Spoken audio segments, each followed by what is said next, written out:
God, please, no! No! No! No!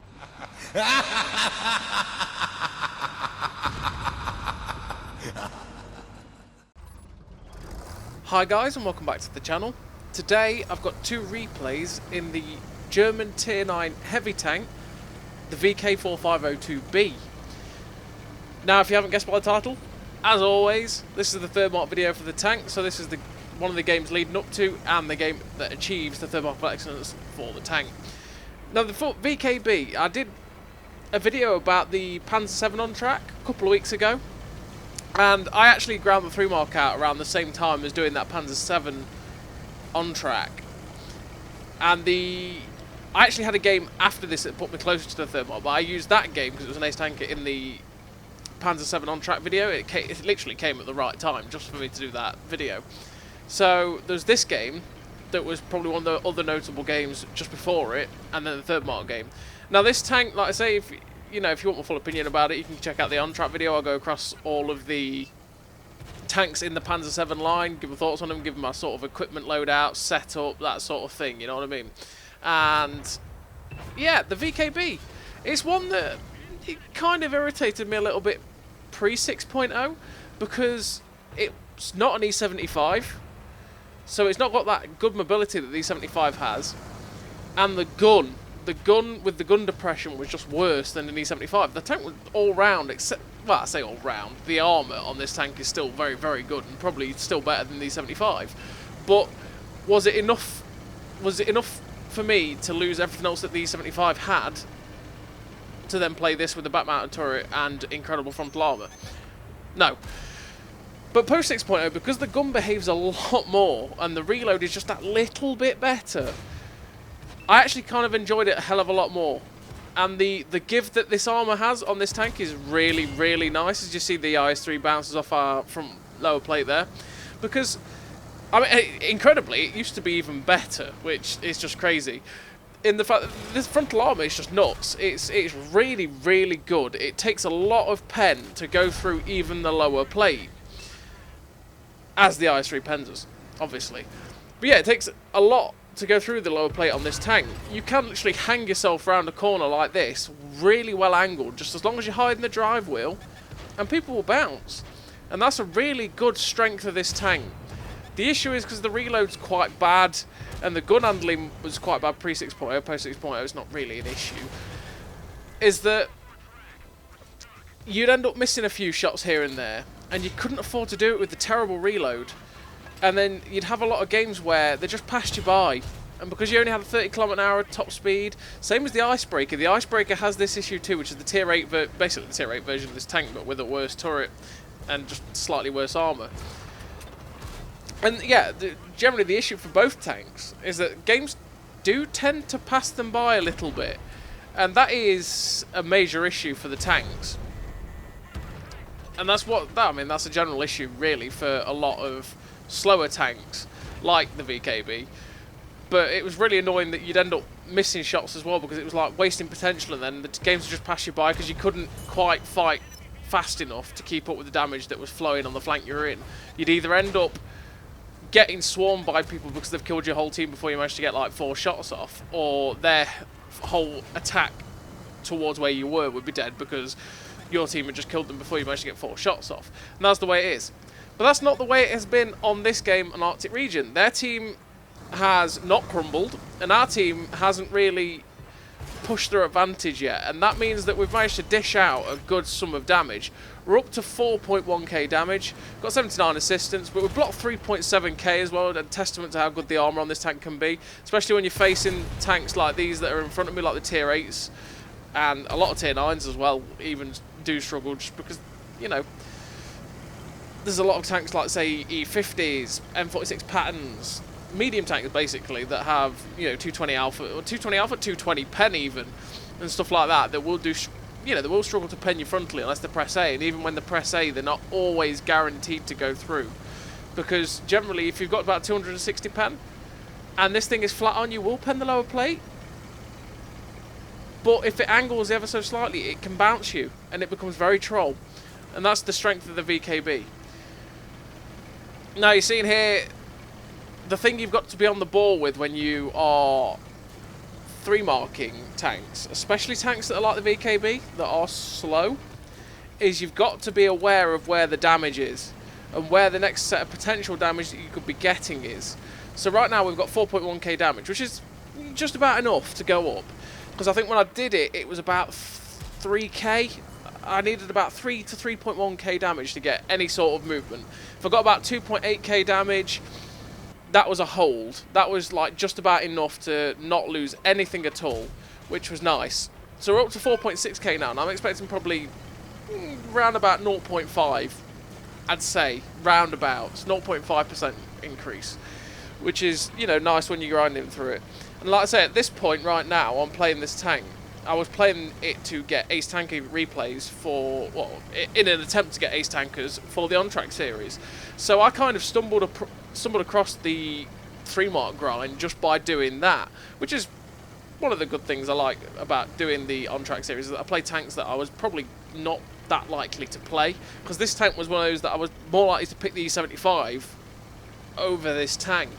So that's one of the good things that I've really enjoyed about doing the on-track series, because, you know, it means that I play tanks that go from like the Panzer 4H up to the Panzer 7, and tanks that I was a lot less likely to play or neglect, I'm more likely to play. And like I said, I just ended up playing the VKB and stumbling across it and went, you know what, actually, this tank isn't as bad as I remember. I really actually kind of enjoy this. And I was sitting there, you know, driving around corners, bouncing 3 to 4k damage and going, this is really good. I'm actually really enjoying this.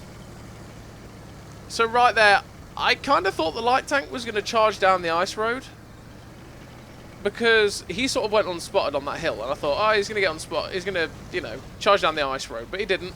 And then we're thinking, oh no, you know what, we're going to slide down here, and then some absolutely brilliant driving, some great physics comes into play. Those physics are top notch.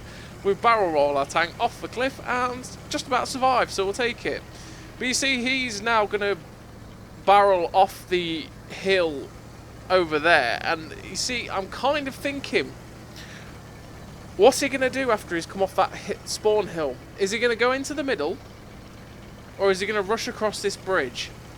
Now, my initial thought that he was going to rush across the bridge is actually true.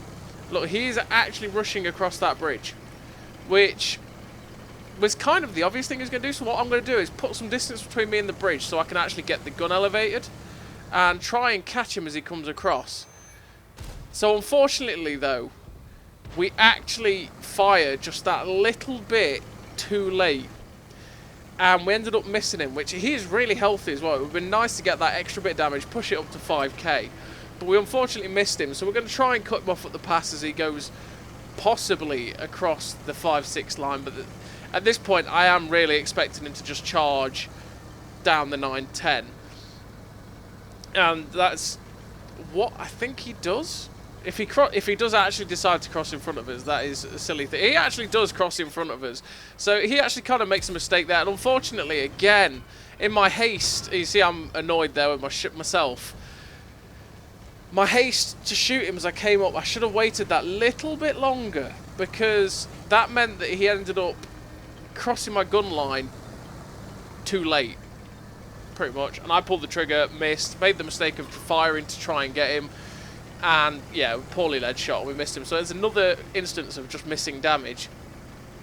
But the likelihood of me actually getting more damage on this guy now, especially with him charging the heavy tank over there, is highly unlikely. He's really unhealthy. He's charged our heavy tank. I don't know if the heavy tank is going to shut him down. The heavy tank does shut him down. But we ended up finishing that game with 4.6k damage, which is not disappointing. I was probably more disappointed at the end of this game because I missed out on 2 separate chances to get probably an extra 1,000 damage on that Tiger shot.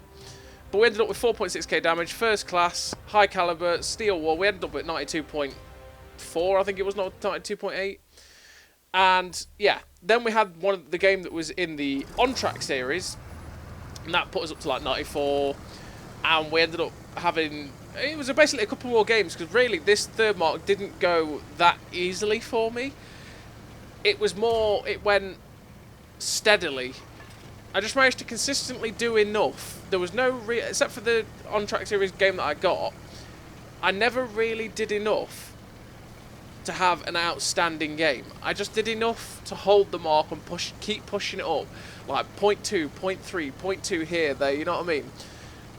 So there was no real outstanding games. There was just that one, which is 4.6k, which was nice. It showed off exactly what the VK4502B can do.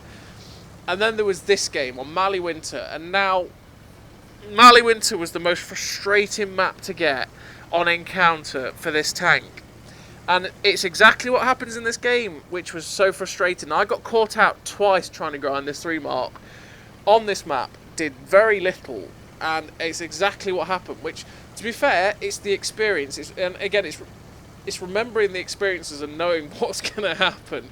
Because I get to a certain point and I go, oh my goodness, it's happening again, isn't it?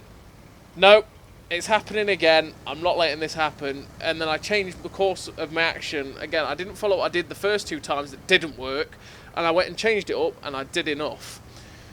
So it's Mali Winter Encounter, which is possibly one of the worst encounter maps possible. Because they make you, if you want to get to the cap and defend it, climb this giant hill. Not everyone climbs it. And it ends up being that a lot of the time as well, with it being Mali Winter, and it's different to Malinovka because a lot of people charge where their team's gone at G1. Not many people actually go to the hill. They go down the 1, 2, 3, and it means that sometimes teams send 2 people to the cap, and then the other teams don't send anyone, and then they just cap out. And that happened to me once. The first game I played on Mali Winter, that happened. I drove to the cap with 2 other people. They sent 1 tank, I did 1,000 damage, and their team got bogged down on the 1, 2, 3, and before I managed to get anywhere near the 1, 2, 3 to get any damage, we capped out. The second game, I went to the cap with 1 other. They sent 4 people to the cap, and we got absolutely wrecked, and my team was too far down the hill to come, well, it was on the 1, 2, 3 pretty much, attacking down there. And we died, they capped out. That is exactly what happens, and you can see it right here. I'm like, that's not happening again. They've marauded down the 1, 2, 3. Look at how many people are spotted down there. Now, obviously, that's not everyone, but I looked at it and went, they've got overwhelming numbers down there. That means I'm just going to have a bad game again. I'm not going to get any damage. So what I'm going to do is actually forget the hill, and I'm going to go and put myself in a position to shoot them as they come across this 1, 2, 3. Because this push across the 1, 2, 3 is a bad push. It's a pretty damn bad push. If you can have people that spot that 1, 2, 3 line, you've got people where we are at the Abbey. As soon as they're crossing to try and get down into this low ground where they are now, you can farm them so easily. And this is where a lot of the damage will come from in this replay. Because we've got 3 shots at these guys as they're crossing the open. They're stopping to shoot people that are spotted. And obviously, with the armour on this tank, I'm pretty confident in sitting out in the open as well, you know. We've got a nice gun line here to put shots in. And if these guys are keeping spotted, we're getting a lot of nice shots down range. So there's ST1 here. We've got the APCR in. We try and pen him, but we get a shot into his tracks. And we actually track him, though. So that is good, because that means we're getting assistance. Because we've got a friend that's shooting him. So what we're going to do is we're going to try and track him again, but he actually gets damaged there, and we spotted that other tank was a better opportunity to shoot. I think it was the E100, because he was about to pull behind the house, the ST1, and that made it a very chancy shot indeed. So instead of that, I went for the guaranteed damage. Now, unfortunately, we're actually getting shot in the back by a 268 version 5 that's on the hill, and that's where he's put 2 shots into us, and we lost a lot of health because of it. And he's not been dealt with the actual 2 guys that went on the hill, which makes our position a little bit precarious. Now, we've managed to bounce a shot from the 100. Like I say, the guys that are down there, I'm, fairly confident in a way that we're going to bounce them. Now, we've got this 5120 that's dead behind us. Is kind of good for us because that's cover. And I'm trying to see if I can get a shot at this Concept 1B or 268 version 5 as they come up, because they're being a pain in the backside. And if I can put any damage into them, that would be good. But then these guys are spotted up again. I just need to get as much damage out as I can. We get a nice shot into the side of the E100, and I have loaded APCR because I'm shooting at an E100, and the 246 pen at the distance on the AP will present a problem sometimes, especially with the way he angles, in the fact that the AP might just do what that APCR round just did, which is it'll hit, and to be fair, it'll do it more often than that APCR round will just did, and that is it'll just do track damage. It won't do any damage, and it'll just get absorbed and ricochet and that sort of thing. And I'm not in the mood. I've had too many setbacks, and I've seen Mally Winter. I remember I'd seen Mally Winter at this point when I was close twice and had it go badly for me twice, and I was just like, I'm just not having it.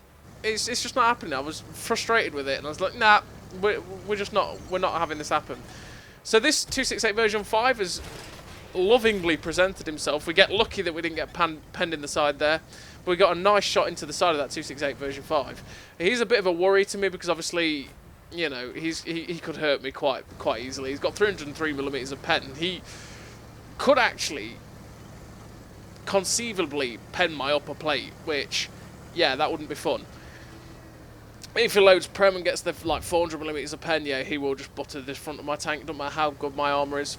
But see the awkward position we're in now. We've got a Death Star and a Heavy with us, but we're all in this corner, and they've taken the hill as well, because the tank behind me, the Heavy tank actually gave up the hill, and unfortunately we get shut down. But we did enough, because we ended up with 1500 assistance, 3k damage, 5k combined, and that put us up from 94 point, I think it was 94.8, and that put us up 0.4, which is exactly what we needed. So we got the Sniper Medal, we got the third Mark of Excellence. It wasn't the best game, but it was enough, and that game showed where you've got to realise where the damage is going to be and what you've got to do to get the most out of it. So as always, everybody, thank you very much for watching, and I'll see you next time.